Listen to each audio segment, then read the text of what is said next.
Today we will be unboxing our 30-inch solar flashing LED diamond retrofit kit by Traffic Thingz.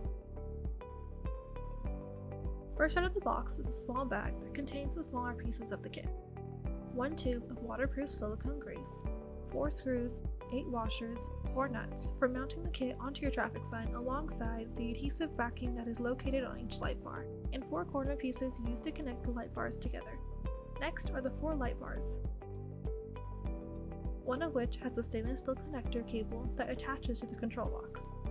Next is one solar-powered control box. It is 15 by 13.75 by 1.75 inches in size, equipped with a 15-watt solar panel. Lastly is one hardware kit to mount the control box to your pole to complete the final look. There you have it, a kit with the perfect fit. Can be purchased with a brand new traffic sign or used on an existing sign. You can shop by visiting ledlighting-solutions.com or call the number on your screen.